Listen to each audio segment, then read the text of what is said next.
For weeks it seemed the number of people with swine flu was only slowly creeping up. But in the past 7 days the rate of new cases has risen significantly. Now there are new predictions for the months ahead, and the figures are dramatic. Cases are doubling every week, and on this trend we could see over 100,000 cases per day by the end of August, though I stress this is only a projection. It means a change in the way the outbreak is dealt with, the government moving from its containment to treatment phase. No longer will cases be confirmed by laboratories.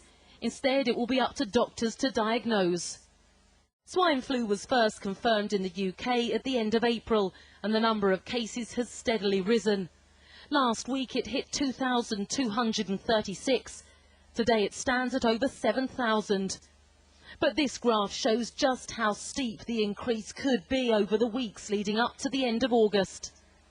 The antiviral drug Tamiflu will continue to be given to patients, but hopes lie with a new vaccine. Enough doses have been ordered for the entire population. The vaccine will ultimately give a very high level of protection. We'll be one of the first countries to get supplies, but even saying that, we won't get all the supplies in time to prevent the surge of cases that we expect in the autumn and winter. So we'll have to target, first of all, priority groups, but after that, we'll be able to give the vaccine more generally to the population, including healthy people.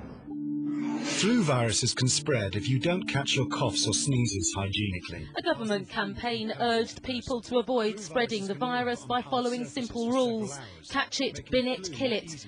But it seems that message is no longer enough to stop the spread. Before swine flu emerged, the government put together guidelines for what could happen in a serious pandemic.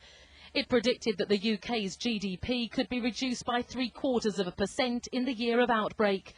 Depending on severity, it could reduce the country's future lifetime earnings by between £21 and £172 billion. And the average employee who falls ill would be expected to be absent from work for up to 10 days. But despite the projections, few people seem worried. People are not being panicked about it, I think so. But I feel that the panic will set in if it becomes like an epidemic. I think the elderly will really suffer come October if we get a really bad outbreak, but apart from that, no. British public, we just get on with it, don't we? Well, you can't do anything to avoid it, can you? Because you don't know who you're with in the shops, you don't know who's got it, who hasn't. Yeah. So you'd just lock yourself away if you took it too seriously. 3 people have died so far from swine flu in the UK, and they all had underlying health problems. In most cases, the virus has been less severe than expected.